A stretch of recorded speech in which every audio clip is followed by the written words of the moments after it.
كيا سبورتج الشكل الجديد او الفيس ليفت الجديد، انا الصراحه شايفه تطوير كبير قوي، تطوير من بره وفي المضمون الفني. نسخه الفتيس اللي اتغيرت هنا هي اهم حاجه، او يمكن التغيير الكبير قوي اللي ممكن نتكلم عليه. واللي معايا دي النسخه الكوريه اللي هيجي لنا منها الاوروبيه، اللي نسخه طبق الاصل لكن اقل حجما، مش النسخه اللونج لكن نفس المواصفه الفنيه، والمفروض ان هنلاقي عربيه نفس الباكج. خلوني اكلمكم عنها في اول تجربه حصريه ليها في الشرق الاوسط، ويمكن من التجارب القليله في العالم اللي اتعملت للعربيه دي. معانا حصري وهكلمكم ايه الجديد فيها علشان جايه مصر في الصيف. طيب ده ريفيو لكيا سبورتج، العربيه دي الفيس ليفت، النسخه الفيس ليفت اللي انا شايفه تطوير كبير قوي. وكان كويس جدا ان شركه عربيتي واحد من افضل المستوردين الصراحه، بيجيبوا من كل حته في العالم عربيات، من امريكا والصين وكوريا، اي دوله انت ممكن تتخيلها بيجيبوا منها، واوروبا طبعا. فكان كويس جدا ان هم وفروا لنا العربيه دي علشان نجربها وتبقى من اول التجارب في الشرق الاوسط ونتكلم عن العربيه. مفيش كلام فني كتير قوي تتكلموا، لان لسه المضمون واحد في النسخه البنزين اللي معانا. على فكره في نسخه هايبرد من العربيه زي الجيل القديم برضه، لكن اللي هيجي لنا رسمي هنا واللي هيبقى اكثر تداولا اعتقد هي النسخه البنزين اللي معانا دي. النسخه اللي معايا دي هي الاكس لاين، هي اعلى نسخه موجوده في النسخه الكوري اللونج، واللي بينزل في الكوريا علشان تبقوا عارفين كلها عربيات لونج. هم بيحبوا العربيات اللونج او العربيات البلاتفورم الاكبر من اللي بيجي لنا، اللي هي النسخه الاوروبيه. اللي بيجي لنا هي النسخه الاوروبيه، لكن المواصفه واحده، ما بتختلفش في حاجه خالص، لا فنيا ولا اي حاجه. اللي بيفرق فقط البلاتفورم، والنسخه اللونج اللي بيبقى مساحه شنطتها مهوله جدا، والويل بيز بتاعه العربيه او قاعده العجلات بتبقى اكبر شويه والعربيه اطول شويه. فده الفرق الوحيد، لكن المواصفه الفنيه هي هتكون واحد. الفتيس ال8 سرعات الجديد اهم ما يميز العربيه دي، ونسخه موتور البنزين اللي انتوا حافظينها وعارفينها وعارفين ادائها، ال 1600 التربو اللي بتخرج 180 حصان و265 نيوتن متر عزم بيطلعوا بدري، واستجابه الموتور ده جيده وكويسه. طيب ايه ابرز الحاجات اللي اتغيرت في العربيه دي؟ الشكل الخارجي اللي اصبح اكثر هجوميه بكتير، ومن وجهه نظري كالعاده هيلاقي استهجان من ملاك الشكل القديم، ولكن سيسود الشكل الجديد اللي انا شايفه تطوير كبير قوي، وشايفه اكثر هجوميه، وشايفه اجمل الصراحه. لو تجردنا على فكره، انا واحد من اللي امتلكوا العربيه السبورتج الشكل اللي قبل ده، البري فيس ليفت، اول ما نزلت، وبرده كانت قال عليها، كنت طلعت لها اول فيديو لاني كنت من اوائل الناس اللي امتلكوها. العربيه اللي موجوده دلوقتي دي حاليا انا مش مالك ليها، دي شركه موفرها لي للتجربه. انا بس بديك مثال على اني لما امتلكت الشكل القديم الناس هجمته جامد جدا اول ما نزل، فده طبيعي ومتوقع، وبعد كده بيسود الشكل الجديد، فهتلاقي هجوم على الشكل، رغم ان انا شايفه تطوير كبير جدا.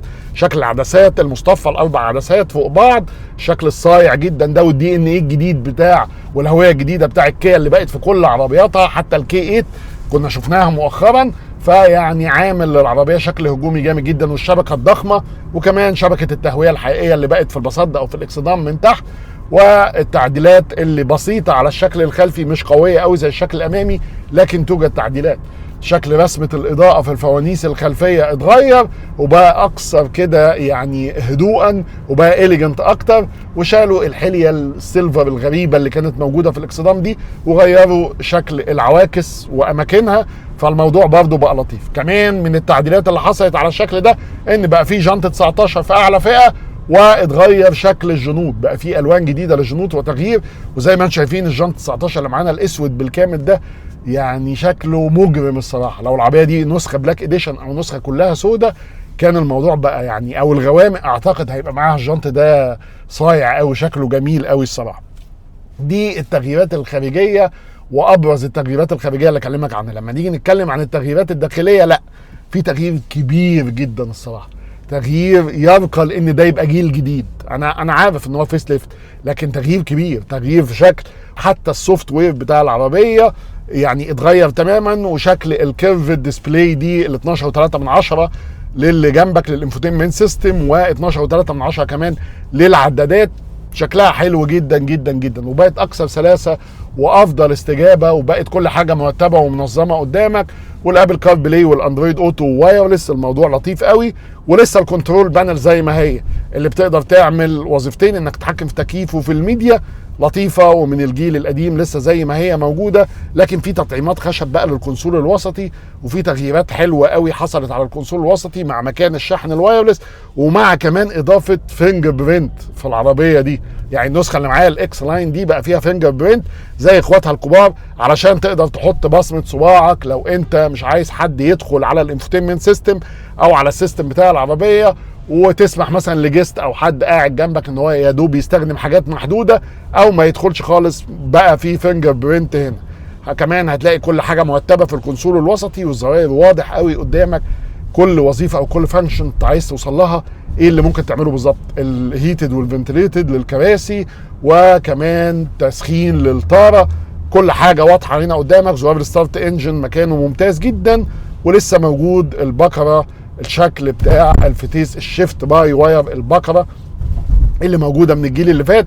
لكن هنا اصبح اكبر تغيير هنتكلم عنه هو الفتيس الجميل المعجزه في الاداء الاعتمادي تماما والاكثر سلاسه كمان. وده اللي لاحظته من تجربتي العربيه على مدار اليومين اللي فاتوا، الاكثر سلاسه واستجابه وريسبونس في انه ينقل النقلات. بصراحه ما فيهوش الحديه بتاعه الفتيس الدول كلاتش الدراي، اللي انا ما بفهمش انت بتحطوه لي في عربيات زي دي ليه؟ ليه بتحطوه لي في سيارات محدوده الاداء او مواتير قدراتها بسيطه؟ مش يعني مواتير جايه في حته العائليه والاقتصاديه، ارقام عاديه، ما فيش ارقام عزم مهوله ولا ارقام هورس باور على السرعات العاليه تمسك الار بي ام وتساعد في اداء رياضي. فانت بتحط لي ليه فتيس دول كلاتش وكمان دراي؟ النسخه الحاده جدا واللي ممكن تلاحظ فيها نتشه في على الغيارات الاولى. يعني انا مش مستفيد حاجه من فتيس 7 سرعات دول كلاتش. اداؤه قد يكون مزعج للبعض اللي مش لاقي الاداء الرياضي في العربيات دي. وكمان فتيس استجابته في اجواءنا وفي دولنا وفي الاجواء بتاعتنا وفي الزحمه والترافيك العالي عندنا وحركه المرور الصعبه كمان، اللي كل شويه العربيه محتاجه تقف، وممكن تقف في الصيف في سخونه كبيره في اشارات او في ازدحام مروري او الكلام ده، ما بيستجيبش معانا كويس. وده دائما وابدا كان يشكو تغيير الكلاتشات. وهتقول لي ما هي دي قطعه استهلاكيه مقابل فتيس ممتع والكلام ده. العربيه شفت حاده جدا جدا جدا جدا، شافت قدامها. هشرح لكم دلوقتي اللي حصل ده. المجموعه الاداس في العربيه دي دقيقه بشكل غريب. حد خد مني غرزه، فلما جه من النقطه العاميه الدركسيون حاول ان هو يتفادى تماما ان هو يحتك بيا، فتدخلت العربيه بعنف. الكلام ده انت لازم تقفله يعني وانت سايق طبعا. يعني انا مش قافله طبعا لاني كنت بجرب امبارح مجموعه الاداس والادفانسد درايفر اسيستنت سيستم، فالعربيه زي ما انت شفت كده حاده حاده حاده. هو ده يا جماعه حلاوه الكوري الحقيقي، يعني العربيه نازله كامله بانظمه الامان. المهم نرجع لموضوع الفتيس.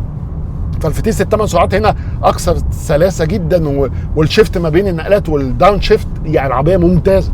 الاستجابه اكثر سلاسه، والعربيه فعلا بقيت تقدر تقول عربيه عائليه محترمه باداء جميل وسلس وناعم. فالفتيس ده محترم قوي، اكثر اعتماديه من الفتيس الثاني اللي كان بيحتاج تغيير كلتشات، وما كنتش بتلاقي الكلتشات عند التوكيل حتى عشان تاخدها ضمان. انا كنت مسجل ناس منتظرين كلتشات التوسان 10 شهور وسنه. ده موضوع صعب جدا جدا جدا. فالصراحه السيلينج بوينت بتاعت العربيه دي اللي هترجعها تاني، وهي مش محتاجه الصراحه سيلينج بوينت. خلونا نكون معترفين وليتس اجري كده ان كيا سبورتج الاكثر مبيعا في مصر، كانت تتفوق كمان على اختيار التوسان، وكانت محققه مبيعات قويه جدا جدا طول السنوات اللي فاتت وما قبل الازمه بقى وما قبل ازمه التعويم والكلام ده. كانت طول عمر سبورتج لما كان السوق مستقر كانت هي الاكثر مبيعا في مصر. فالفتيس ده هو الابرز تغييرا. لما نروح لتغييرات تانية كمان هتلاقي ان شكل الدركسيون اتغير. شكله في الصور وحش جدا لكن على الحقيقه ممتاز، وبقى سوليد كده ومسكته بقت الطف، وكمان حطوا الدرايف مودز فيه. فالموضوع بالنسبه لك بقى لطيف جدا، وقدامك كل حاجه برضه واضحه ومرتبه. مجموعه الاداس كامله هنا، اللينكيب اسيست والحفاظ على المسافه اللي قدامك وما بين العربيه اللي قدامك، والادابتيف كروز كنترول الذكي، المثبت السرعه الذكي اللي بيقدر يتفاعل مع سرعه العربيه اللي قدامك وبيقدر يفرمل ويقف لوحده او الكلام ده يعني. فالموضوع لطيف جدا جدا. مجموعه الاداس في العربيه دي وفي النسخه اللي معايا الاكس لاين الكوري دي واللي نتمنى ان نشوفها في نسخه الوكيل المصري، مجموعه كامله بالكامل. emergency safety brake امام وخلف، وبلايند سبوت، وكمان حمايه للنقط العاميه بتظهر لك هنا، وكمان بتظهر لك في العدادات. النقط العاميه بتظهر قدامك لما تدي اشارات عن طريق الكاميرات ال 360، بتظهر لك في لوحه العداد بشكل شيك قوي. فعندك كمان وبتظهر لك في الهيدز اب ديسبلاي اللي برده من الحاجات الجديده اللي اتحطت في الجيل ده، زي ما اتحطت برده في توسان الفيس ليفت، ما كانتش بتتحط قبل كده، بس اتمنى انها تجي لنا مصر. الهيدز اب ديسبلاي اللي بتظهر بيانات كتيره جدا جدا جدا، سرعه العربيه والترافيك ساين ريكوجنيشن، بتقدر تتعرف على علامات الطرق كلها، السرعات، لو في موقع حفر، لو في مدرسه داخل عليها، لو هتهدي السرعه، لو الكلام ده بيظهر لك كل العلامات دي هنا. وكمان البلايند سبوت بيظهر لك هنا على الهيد اب ديسبلاي برضه، واللين اسيست بيظهر لك، ولو مشغل الادابتيف كروز كنترول المسافه ما بينك وما بين العربيه اللي قدامك. فيعني غنيه قوي الهيدز اب ديسبلاي هنا الصراحه. الكوريين ما بيتاخروش في الحاجات دي، كل حاجه بقت مرتبه في العربيه، والعربيه الصراحه عجباني، بقت اجمل وبقت الطف. النسخه اللي معايا دي كمان لاحظت النسخه اللونج، النسخه الكوري دي اتقل وزنا، ولاحظت امبارح مستوى ثبات ممتاز رائع. يعني طلعت بالعربيه لحد سرعات فوق ال 160، كنت بجرب تجربه سريعه كده في مكان فاضي، ما حدش يعمل كده يا جماعه. يعني العربيه مستوى ثباتها رائع وممتاز وسوليد قوي. وبحب في كيا ان توجيههم اوروبي شويه، الدركسيون تقيل وماسك نفسه شويه، يمكن بحب في كيا ده اكتر من توسان كمان. يعني الكيا سبورتج اكتر من اختها التوسان، انا بحب فيها ان التوجيه اكيرت كده ولطيف، وهم بيميلوا للتوجيه الاوروبي شويه، ويمكن هم الاكثر سيطره في اوروبا من توسان اختهم. يعني المجموعه واحده والشركه واحده، لكن هم هواهم اوروبي شويه. فيعني لطيفه قوي العربيه، وكمان العربيه كسسبنشن وكعفشه بقت جميله، وبقى فيها البيبي مود في الجيل ده اللي بيخلي التسارع اكثر سلاسه، وبيستخدم السسبنشن بتاع العربيه عشان تحس ان المقصوره اكثر هدوءا والتعامل مع الطريق الطف. حطوا حاجات كتير في العربيه في الجيل ده اللي هو جيل محسن، ولكنها حاجات تعتبر كتغييرات. فالموضوع بقى لطيف قوي كسسبنشن وعفشه كمان. ومستوى العزل في العربيه جيد، مستوى العزل في العربيه اقدر اقول انه افضل من اختها توسان كمان. فمستوى العزل في العربيه جيد، والفتيس الثمان سرعات هو اللقطه القويه جدا. العربيه دي استيراد شركه عربيتي، هبقى اسيب لكم اللينك بتاعهم في الديسكريبشن. والعربيه دي جايه تحت 2 مليون ونص، ب 2 مليون و400. النسخه الاكس لاين ده لو هتجيبها استيراد او مبادره وتنتظرها، هتلاقي ناس كتير ابتدت تجيب العربيه، والعربيه هتلاقيها بسعر تاني. طبعا بيستغلوا انها لسه مش موجوده بشكل رسمي، لكن انا بكلمك عن سعرها استيراد. هم جايبينها بكام استيراد او مبادره؟ سعرها 2 مليون و400. النسخه الاكس لاين اعلى نسخه في النسخ البنزين. شكرا، وكان معاكم محمود خيري في اول تجربه حصريه لكيا سبورتج الفيس ليفت، الجيل اللي هتشوفه في مصر قريبا في الصيف، والفتيس الجديد والتغييرات الجديده. شكرا.